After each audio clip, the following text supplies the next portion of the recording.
Check, check, hey, hey. Audio check 1, 2, audio check 1, 2. You should be getting that now. Jax, you get me in the back? Okay. Check 1, 2, Jasmine. Yeah. Check, hey, hey, hey, hey. Main cam. Okay, that's good.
Ladies and gentlemen, the President of the United States.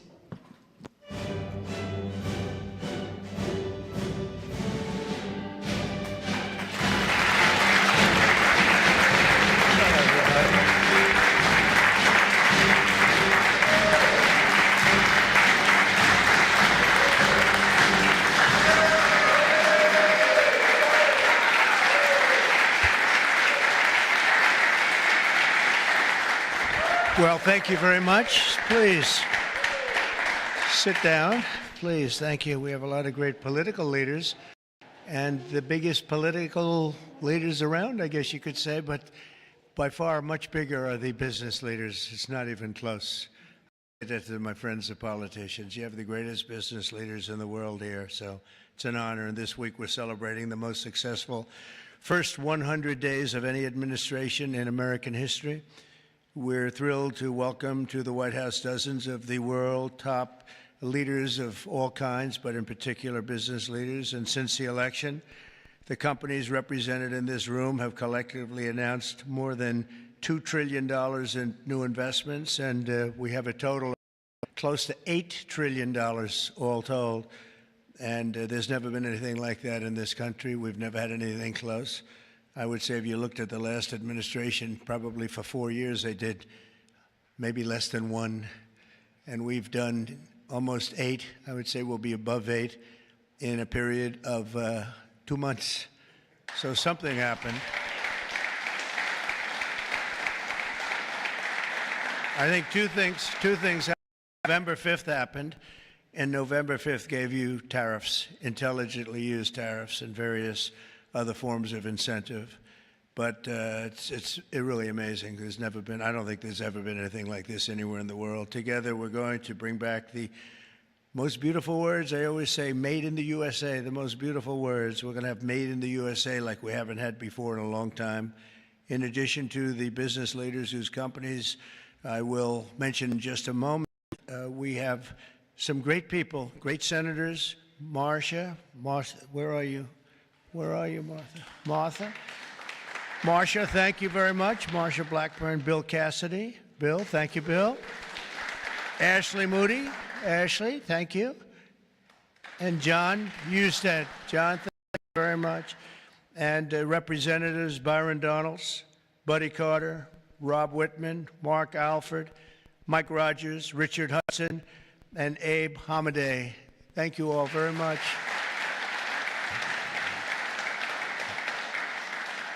We have Mike Kehoe, governors, Jim Pillen, Kevin Stitt, Mike Dunleavy, along with numerous other members of my cabinet, and I want to thank you all for being here. How come my cabinet has such good locations? You should have given them up to the business leaders. We want their money, you know. They have very good locations. I'm not surprised. 100 days ago this week, we inherited the wreckage of 4 years of economic disaster under the previous administration. It was an economic disaster. It was a disaster at the border like nobody had ever seen before. And you probably see we've closed up the border 99.99%, meaning 3 people got in. 3.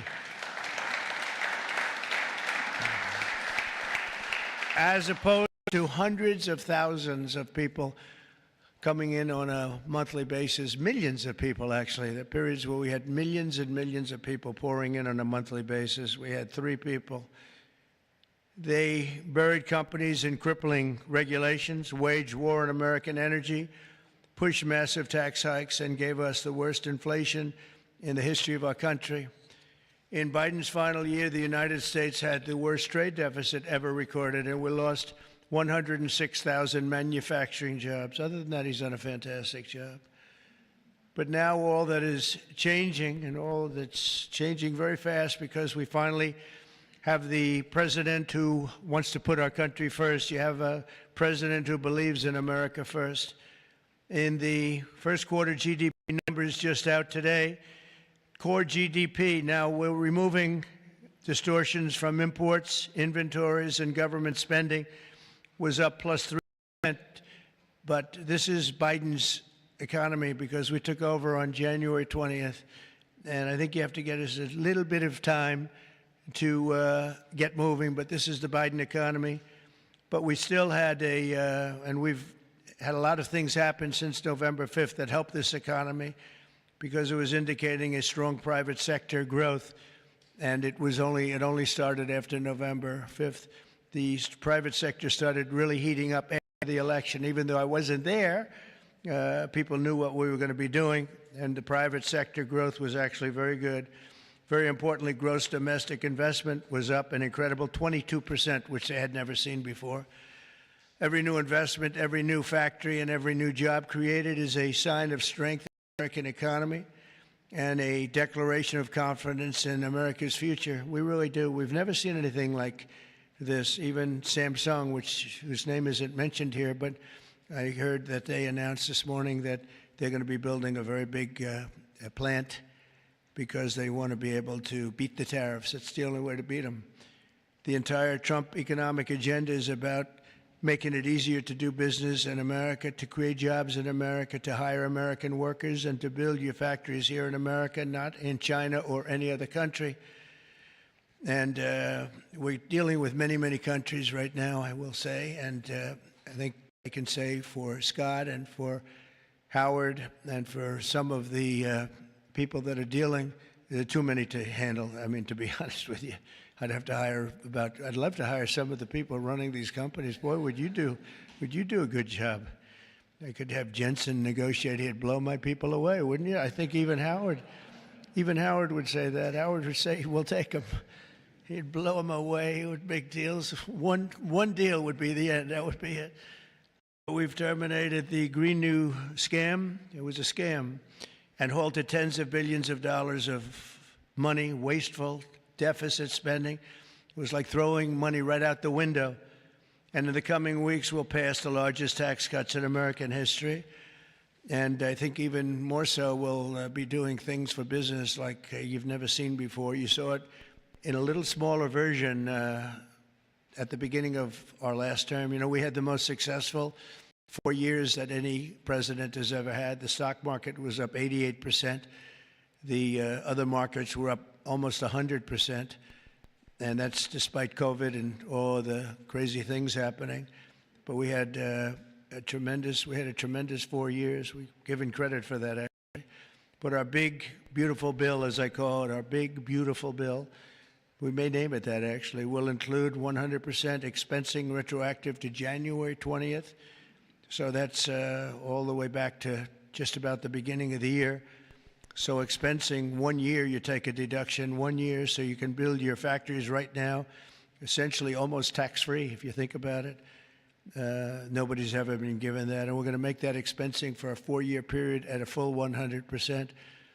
So last time we made it 1 year, and you had deductions. You'd go from 100% to 80 to 60 to 40 to 20 to Zippo. And now what we're going to do is we're going to keep it at that level, and we're going to have it for 4 years. So I believe that was one of the reasons that we had such unbelievable growth. Also, we allowed you to bring money back from outside of the country. It was impossible. You had to have 15 different law firms representing you. It was so complicated. And worse was that the tax rate was 65%. I lowered the rate substantially, but still a lot. You know, we shouldn't take your money just to hold you hostage, right?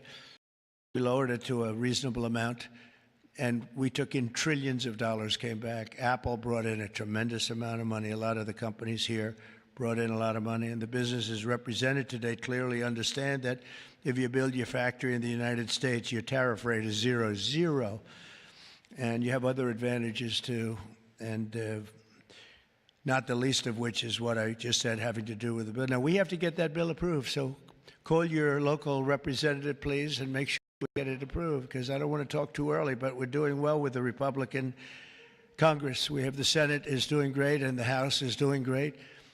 John Thune has been spectacular. Mike Johnson has been spectacular. Marcia, you're in there working very hard and doing well. What do you think? Are we going to get it passed? We have to. Marcia, we don't get it passed, I'm blaming you. We have to. We have to get it passed. We will. I think we will. But I don't think we'll have any Democrat votes. If we don't get it passed, what would happen is your taxes go up 68%. Think of that. And we may not get one vote because they just vote against. It's Trump derangement syndrome, or maybe it's just they hate Republicans, or they hate what we're doing because they've lost their confidence. They've totally lost their confidence. They don't know what the hell is going on. And we are going to get it done. It's probably going to be fully Republican. Fortunately, we have the House, we have the Senate. And we may or may not have a couple of grandstanders, I don't know. But if we do, it would be good if you could work on anybody. I mean, if I were a Democrat, I'd be voting for it 100%, because I think it's very dangerous politically not to vote for it. Think of it, your taxes go up almost 68%. So, but it looks like we're in good shape, I think, and hopefully we'll get it approved. It'll be the biggest bill ever approved in the history of our country, and it'll be the biggest tax cut ever approved in the history of our country. And in addition to that, regulations, which I'm doing in and outside of the bill, will be as big or bigger than we did last time. We have the record for regulation cuts in the 4 years. We cut 4 times higher than any other president in a 4-year period. And we're talking about 8 years and 2-term presidents. We're 4 times higher than any other president in terms of regulation cuts. And I went to a friend of mine who happens to be in the room, one of the biggest business leaders. I won't mention him because I don't know, maybe he'll like it, maybe he won't. I said to him, so have you had your choice between the big tax cut last time and the big regulation cuts, which were the biggest, again, the biggest we've ever done? I would have said taxes, but he would have said regulation. I said, which was more important to you? And he said, if I could only have one, yeah, if you could only have one, he said, most important would have been regulation. The regulation was more important than the tax cut. And I mean, we cut your taxes from almost 40% down to 21%. Now we're bringing your taxes down from 21% to 15% if you build your product, make your product in the USA. So if you make it in the USA, those chips, those beautiful chips, will make those suckers in the USA, and you're going to be all the way down to 50%. And I think there's never been anything like it. So now we're at the lowest scale for a large country, by far the lowest scale. Our pro-jobs, pro-American economic policies are a major reason that businesses around the world have announced $5 trillion of investment since November 5th, and now we think it's up to plus $8 trillion, and they're really coming in. They're really coming in fast. Some of them don't bother calling us. Some of them don't even want meetings. They just start their plants and start their factories. I want to express my tremendous appreciation to the business leaders here. You are really an amazing group. This is a who's who. I don't want to say, there's an expression if something ever went off, the entire industry would be wiped out, but I won't say that. I want to think very positively, and that could never happen here, could it? But I want to congratulate you all on your incredible success and accomplishments. You've been amazing. You're the biggest and the best. So I'd like to introduce some of you, President and CEO of Hyundai, Jose Munoz. Jose, thank you very much. Fantastic. Jose is investing $21 billion, including $5.8 billion for a new steel plant in Louisiana, which is a beauty. I saw a picture of it, which is going to create at least 1,500 jobs, just the plant alone. Thank you very much, Jose. Beautiful. Chairman and CEO of global shipping giant CMA CGM, Rodolphe Sade. Thank you, Rodolphe. Thank you very much. Fantastic. Investing $20 billion in creating 10,000 new jobs at least. Thank you very much. That's fantastic. You'll be very happy. President and CEO of Toyota North America, Ted Ogawa, investing $88 billion. Where's Ted? That's fantastic. Thank you, Ted. That's fantastic. Ted's investing $88 million for car production at its West Virginia factory, which is a beauty. I've seen it, actually. Congratulations. Thank you very much for being here, Ted. Co-founder and CEO of Anduril, Brian Schimpf. Oh, Brian. Thank you, Brian. He's investing $1 billion for a new manufacturing facility in Ohio and display. Next to me is their 125-pound Roadrunner drone. Where is that little sucker? Where is it? Which is that? Whoa. That's a nasty-looking thing. That's a nasty. I look up there when I'm having dinner outside. I used to look up and see the moon. Isn't it beautiful? Now you see the moon, but you see drones all over the place. And I say, let's get the hell out of here. That's a good one, isn't it, huh? I can see it. CEO of Worldwide Amazon Stores, Doug Harrington. Thank you very much. Thank you, Doug, very much. Investing $4 billion this year alone, and I know they said they're going to be investing a lot over the next 2 years. We appreciate it very much. Thank you, and say hello to everybody. CEO of Venture Global, Mike Sable. Mike, thank you very much, Mike. Investing $18 billion in liquefied natural gas expansion in Louisiana. That's going to work out good. Thank you very much. President and CEO of Siemens USA, big company. Barbara Humpton. Thank you, Barbara. Thank you very much. Investing $285 million. Executive Global Chairman of Pratt Industries, friend of mine, Anthony Pratt. He's investing $5 billion. Thank you. Thank you, Anthony. I read a report today he's the richest man in Australia, but who the hell knows? Do you think you're the richest man in Australia? Close. I don't like to put you on the spot like that, Anthony, but that's pretty good. Thank you very much. That's great. $5 billion. Founder and CEO, Chobani Hamde Oleaka. Where are you? Thank you very much. Investing $1.2 billion. Thank you very much. CEO of Bell Brands USA, Yvonne Girard. Yvonne, thank you very much. Thank you very much. $350 million. President of Schneider Electric North America, Amar Paul. Amar, thank you very much. Investing $700 million for energy infrastructure in its largest investment in its 135-year history. Chairman and CEO of Johnson & Johnson. Oh, I know, I've heard of that company, huh? My hair looks so beautiful because of your product. Joaquin Duato, $55 billion manufacturing plant and research and development and technology. Thank you very much, $55 billion. That's a lot. But you got to catch up with Apple and some of the others. We got to get you to make a little, one of the few companies that could do that, right? Chair and CEO of Eli Lilly, a great guy. Every time I talk to him about drug prices, he sweet talks me. He tells me about the middleman. The middleman keeps telling me about the middleman. By the time I leave the meetings, I was telling my people, I say, gee, he's giving us a great bargain. You know, but David, you have done some job. David Ricks, you have done some job. I'll see you later, too. $27 billion, doubling its manufacturing investment in the U.S., and he's got a very hot topic right now going, don't you? This stuff is doing really well, isn't it? Really hot company. Thank you very much, David. CEO of Novartis, Vas Narasimhan, and that's $23 billion.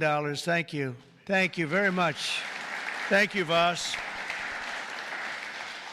CEO of Genentech, Ashley Mugargi, $50 billion. Whoa, that's a lot of money. Good, thank you, Ashley. That's a big one. CEO of AbbVie, Rob Michael, $10 billion. Thank you very much. Thank you, good company. President and CEO of Thermo Fisher, Mark Casper, $2 billion. Thank you, Mark, very much. Chairman and CEO of Merck, great company, Rob Davis, $9 billion. Thank you very much, Rob. Chairman and CEO of Abbott, Robert Ford, $500 million. Thank you, Robert. Chairman and CEO of a company called IBM. Arvind, where are you? Where are you? Thank you very much. That's fantastic. $150 billion. That's all? That's great. Thank you very much. You've done a great job. You've done a great job with that company, too, I'll tell you. Chairman and CEO of GE Aerospace, Larry Culp. Larry, thank you very much, Larry. And Larry's investing $1 billion in manufacturing across 16 states, and with us as we have the model of their F-110 engine, which I hear is like, I must tell you, I hear it's the hottest engine there is. You got a gold mine over there, Larry, which powers our nation's finest fighter jets and other jets. And your big engine is really something that I hear is beyond anything that has been produced yet. So good luck with it. And Larry, I think we're going to ask you to say a few words, actually. So come on up. Thank you. Thank you. Thank you, Mr. President. It's an honor to be here representing all of my colleagues at GE Aerospace. We are today 125 years old, but we are inventing the future of flight. Today, we power 3/4 of the world's commercial and nearly 2/3 of the U.S. military combat jets and helicopters. So what you see here with the F-110 powers 70% of the newest Air Force F-15s and the F-16s. I know you were in Michigan just yesterday. Yeah.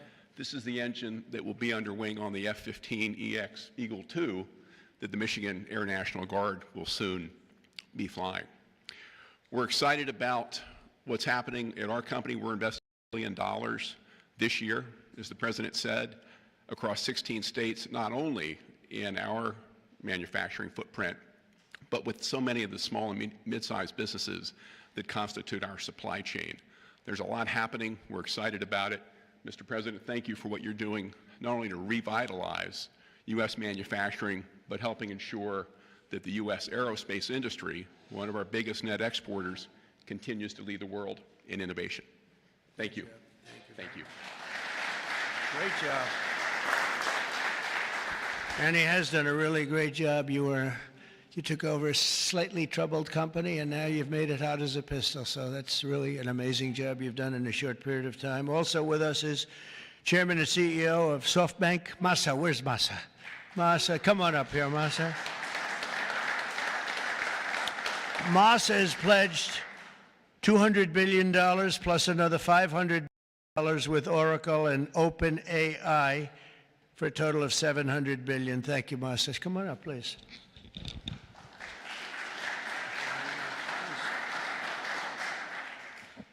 Well, first time of Trump administration, we made an announcement, commitment, $50 billion.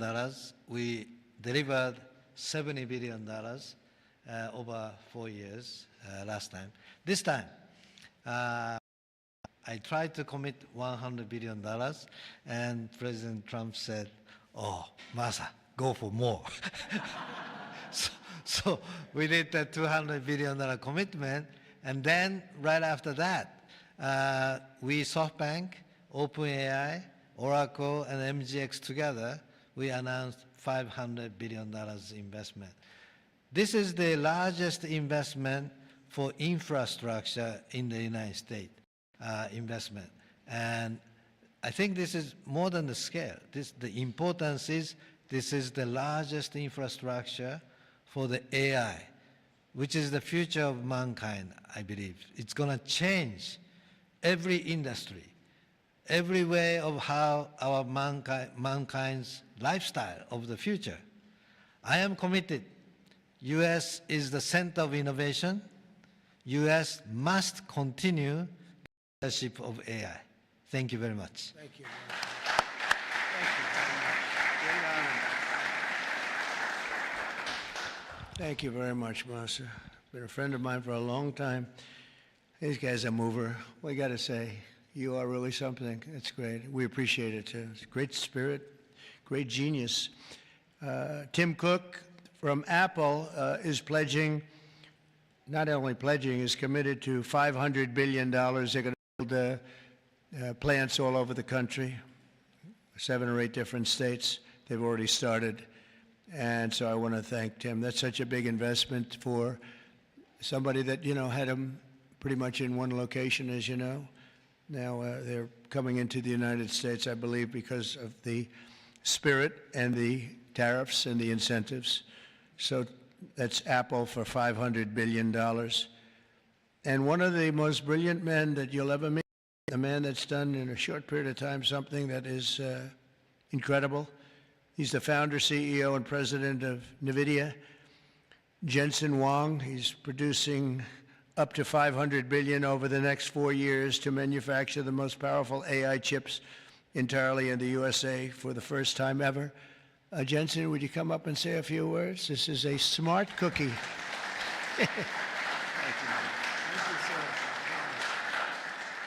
Thank you, Mr. President. It's a great honor to be here. NVIDIA reinvented computing for the first time after 60 years. In fact, Ervin at IBM knows quite well that the computer has largely been the same since the 60s. The IBM System 360 described really quite perfectly the computer that we use today. Central processing units, operating systems, the separation of hardware and software, I/O subsystems, multitasking. All of the words that we use to describe computers today were really invented in 1964, the year after my birth. Well, after all this time, we've reinvented computers again. This is what a processor looks like. It's on the right there. People say it's a GPU. That's one GPU unit, and it's 70 pounds, 60,000 parts, 10,000 watts.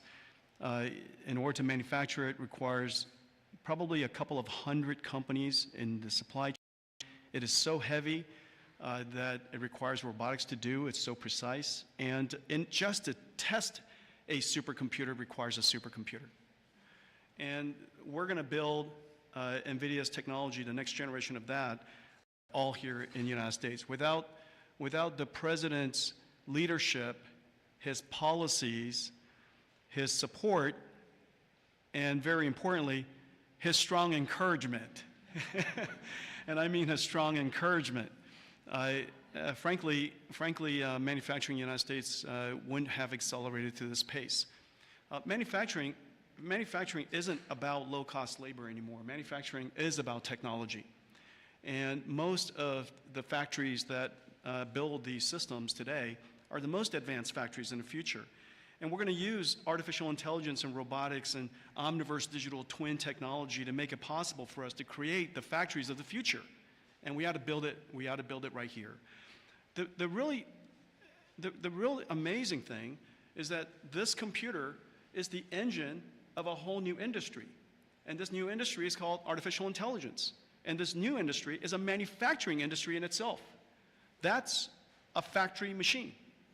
Just as several hundred years ago, the dynamo was invented, water would come in and electricity would come out. Now electricity goes into this machine and incredible tokens come out, artificial intelligence. In order for this industry to thrive, we need to build these systems, of course, but we also need a progressive growth and industry-oriented energy policy, which this president has really put his weight behind. I really appreciate that. Without energy, we can't possibly have new growth industries.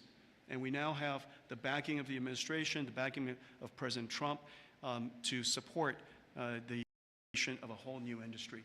This industry is going to enable a whole bunch of other industries. What we now call the AI infrastructure is going to revolutionize every industry that we know. All of the many CEOs in the room today are great partners of ours for that reason. We're working on artificial intelligence for many industries, from healthcare to drug discovery to life sciences, financial services, education, so many different industries. And that's going to be possible because we have the fundamental infrastructure here in the United States. And so I want to thank you, sir, for everything that you've done and the strong encouragement and the great policies that make it possible for us. Thank you, sir. Very much. Thanks.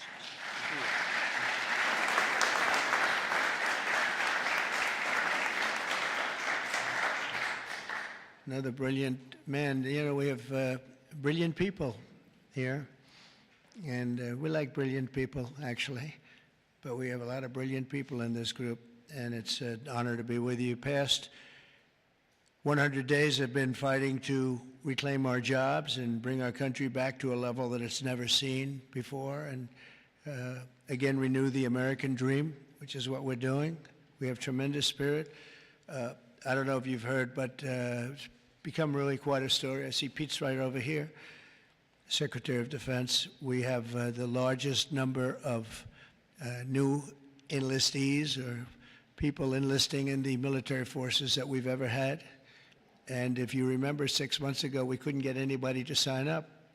That's a big turn in a very short period of time.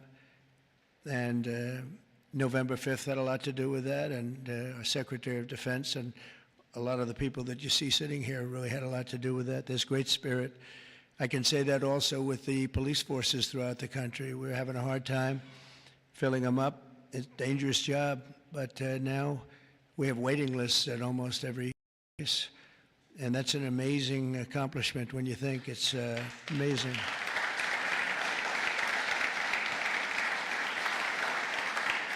And when I first came here, you remember just 3 months ago, I came in and they started screaming. The fake news was screaming. They were going crazy about eggs. I don't know about eggs. What's with eggs? Tell me. They said, their cost is up 50%, and you won't have them for Easter. I said, well, I'll have to get onto it, but this isn't my problem. This is Biden's problem. I've only been here for 4 days. They're screaming at me about eggs like it was my fault. I just got here. Didn't know anything about it. We got it taken care of, and eggs dropped 87% in the last short period of time, and everybody had eggs for Easter. In fact, we had a big Easter egg hunt on the lawns. We had 48,000 people actually came, and we had a lot of eggs. I don't know how many, but there were a lot. We didn't use plastic. They said, could you use plastic eggs? This is in early January, and I see our Secretary of Agriculture is here. Would you stand up? You did a great job. You got me out of a lot of trouble. Brooke Rollins. She got me out of a lot because they were trying to blame me for eggs, and I didn't know anything about it yet. Explain it to me. But we had plenty of eggs, Brooke, right, for Easter. There was no dearth. And we have another man in the audience who's maybe the most important man because he's the head of the Environmental Protection Agency, meaning he's the one that approves all your plants.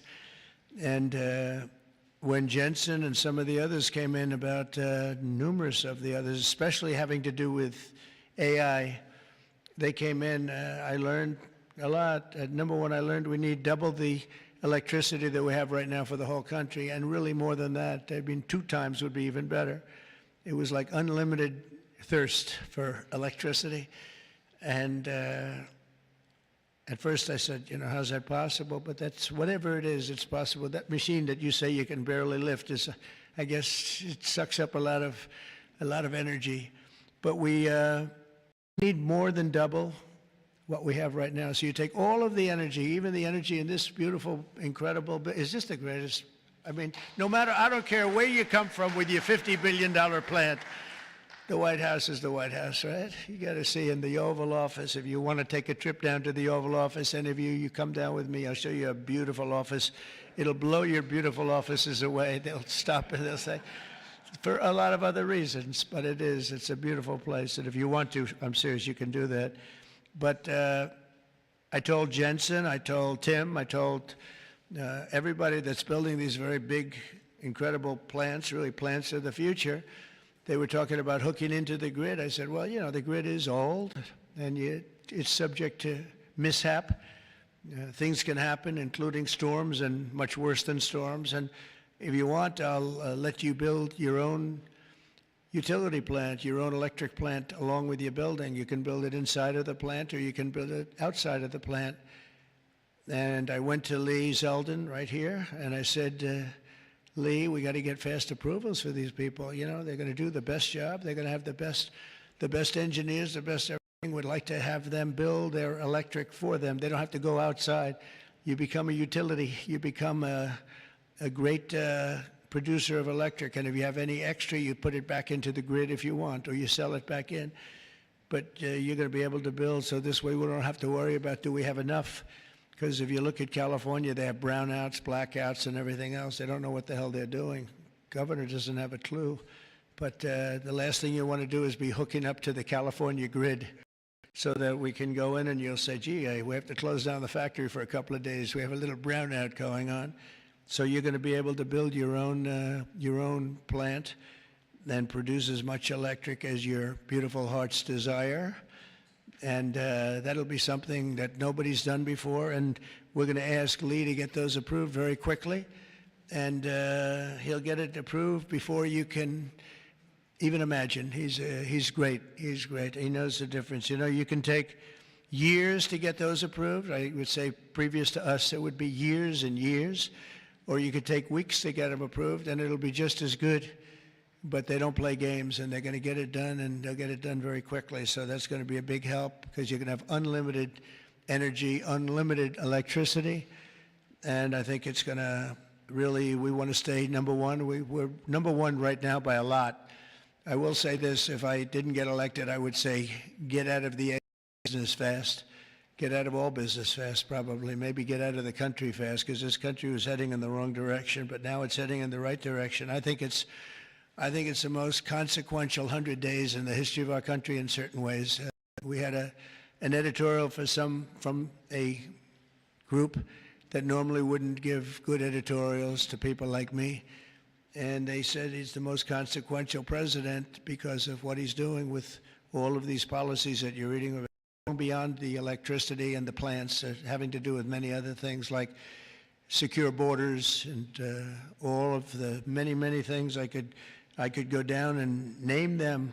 We're gonna be getting tremendous amounts of drug and pharmaceutical companies going to be pouring into the country. They're going to have to. They're going to have to, and we're going to give them a lot of time to do it. But after that, there's going to be a tariff wall put up, and they won't be happy about it. But if they start building right now it's going to be built, and after a certain period of time, it's going to get tougher, and then it's going to be real hard to do business in this country. So for the pharmaceutical companies, chip companies, a lot of different companies, we're all set to really grow. Groceries are down. The grocery prices are down. Gasoline prices are down. We had some gasoline selling for $1.98 a gallon just recently in 3 different states over the last 2 days. It was at $4, and it was higher than that in some places. It was over $5. We have it way down. Energy prices are down all over the country. Mortgage rates are actually down slightly, even though I have a guy in the Fed that I'm not a huge fan of, but that's all right. These are minor details. Don't tell him I said that, please. As the cameras rock and roll back there. No, he should reduce interest rates. I think I understand interest a lot better than him because I've had to really use interest rates. But we should have interest rates go down. It would be positive, but it's not going to matter that much because ultimately what we're creating has much more to do with other things than it does just pure interest rates. But it would be nice for people wanting to buy homes and things. The prescription drug prices just saw the largest monthly decline ever recorded. So, David, I'm having a little bit of an impact, at least on you, as I just browbeat. I browbeat this guy, and he's got he looks like he's 25 years old. He has this massive company, Eli Lilly, and it has no impact on him whatsoever. But I just see this number just came out. It's the largest monthly decline ever recorded. Yeah, but it's probably about 2%. You know, they did that to make me feel a little bit. But I appreciate it. We have achieved the lowest number of illegal border crossings in U.S. history, and we're at a level that nobody thought we could get to in 2 years, let alone a couple of months. And I think Kristi Noem is here someplace. Where is Kristi? She's here. Stand up, Kristi. And Tom Homan. And I see Linda. Stand up, Linda. You are doing so good. Education. We're bringing education back to the States, where it belongs. And she's been incredible. She's very upset with Harvard. They have $53 billion in a fund, and yet they want more grants. And it looks like we're not going to be giving them any more grants, right, Linda? And, you know, a grant is at our discretion, and they're really not behaving well, so it's too bad. But our country is roaring like never before. Nobody's ever really seen anything like this. And again, the big thing is whether it's $8 trillion or even more than that, by the end of the year, it could be a number that would be, I think it's already, there's never been anything like it, but this is in a period of a couple of months. I think by the end of the year, the numbers will be just staggering. It's really going to be something very special, and I'm very honored to be with you. And I'd ask if anybody has any questions, please. This is your time. This is your time. You'll be live on television, all the fake news back there. Now that'll keep them down, right? That's the way to keep them down, unless they're bad people, in which case, unless they want to make some news. Would anybody have any questions? Anybody? Business leaders? You want to know anything about depreciation? No? I love it. We've done such a good job, we don't have to take. Howard, would you like to say a couple of words, please?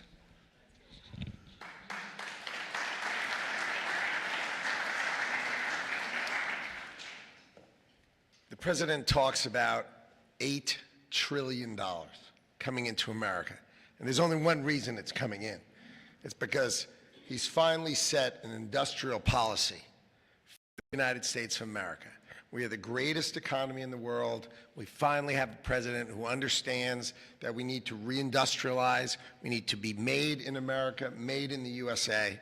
And you feel it. You feel it with these leaders. You feel it across your peers. Everyone feels it. It's coming back to America, and we are going to be rocking.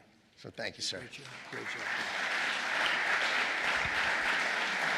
So thank you very much, everybody. And for the business leaders, if any of you would like to come down to the Oval and say hello, if you've never seen it, if you have seen it, just go home and enjoy your lives, count your money. But if you'd like to come down, I'm heading down there now. And again, thank you very much, everybody. Pam, you're doing a fantastic job. You're doing a fantastic job. Thank you very much. Thank you, everybody. Thank you.